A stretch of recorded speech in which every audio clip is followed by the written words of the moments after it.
Hello guys, welcome to commerce class. तो आज की वीडियो में हम पढ़ेंगे topic business ethics. So let's start with the meaning. Business मैंने बहुत ही बार बता दिया कि कोई भी चीज़ को बेचना खरीदना पाएंगे and selling process is called business. Ethics क्या होता है बेटा? हमारे मॉरल प्रिंसिपल्स, हमारी मॉरल वैल्यूज़, एथिकल वैल्यूज़ क्या हैं, हमारे कौन से सिद्धांत हैं, हम किन पॉलिसीज रूल्स, हमारे असूल क्या हैं, वो सारे क्या हैं? Business ethics.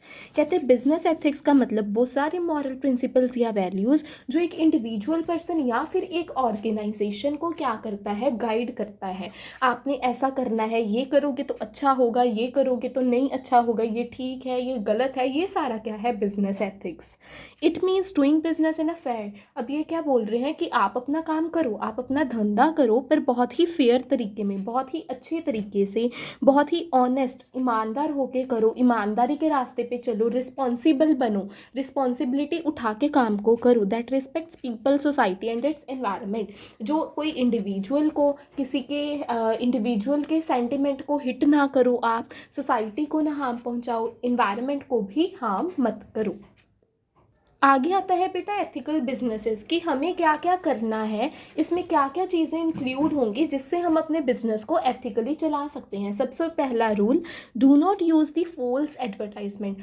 आपके कंपनी का या फर्म का जो भी आप प्रोडक्ट कर रहे हो, प्रोडक्शन कर रहे हो, जो भी प्रोडक्ट प्रोड्यूस कर रहे हो, जैसा आपने बनाया एज इट इज़ उसकी एग्जाम्पल दो, एज इट इज़ उसकी एडवर्टाइजमेंट दो। ऐसे ना करो आपके वो प्रोडक्ट में है नहीं, पर आपने अपने प्रोडक्ट को बढ़ाने के लिए, उसकी सेल को बढ़ाने के लिए आपने गलत ही इन्फॉर्मेशन दे दी। आपने सपोज करो कि आपकी उतनी अच्छी क्वालिटी नहीं है जितनी आपने अपने प्रोडक्ट की एडवर्टाइजमेंट में दिखा दी, तो गलत एडवर्टाइजमेंट ना करो। आप बोल रहे हो कि आपके है ना इतनी क्वांटिटी मिलेगी, बट उसमें बोल दिया कुछ और एडवर्टाइजमेंट में, बट आपके पैकेट में उतनी क्वांटिटी है नहीं, तो ये फॉल्स एडवर्टाइजमेंट ना करो। कस्टमर्स को हमें वो नहीं करना है, मिसलीड नहीं करना, उनको मैनिपुलेट नहीं करना। फर्स्ट रूल जो हमारे बिजनेस का एथिक बोलता है। Second, pay the fair wages to the customers लिख दिया बेटा मैंने, यहाँ पे आएगा क्लाइंट्स, आएगा क्लाइंट्स बोल लो या फिर क्या बोल लो आप, एम्प्लॉयज़, कि जो भी आपके अंडर काम करते हैं उनको आप बिल्कुल ही इक्वल वेज दो।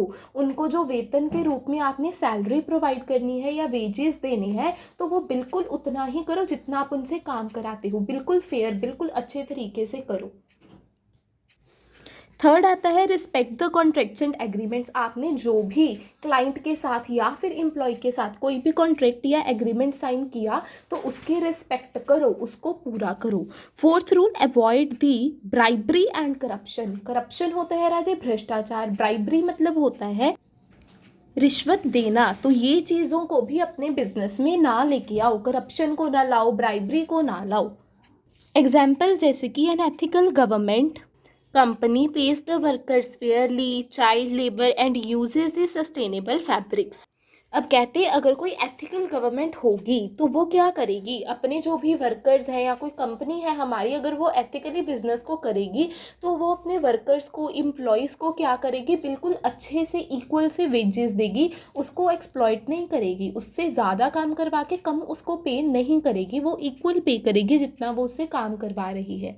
या फिर बोल सकते हैं अगर कोई उनके ऐसा लेबर है जो चाइल्ड है ना, तो उनको भी पूरा अच्छे से ही वो देगी। या फिर बोल सकते हैं कि चाइल्ड लेबर रखो ही ना, रखो ही ना, क्योंकि हम देखें, हम पता ही है कि चाइल्ड लेबर कितने है ना, तो ये एथिकल हमारे बिजनेस के एथिक्स में तो नहीं आता। And uses the sustainable fabrics. Fabrics भी ऐसे लो ना जो इन्वायरमेंट को सस्टेन करके रखें। तो ये है हमारा टॉपिक बिजनेस एथिक्स।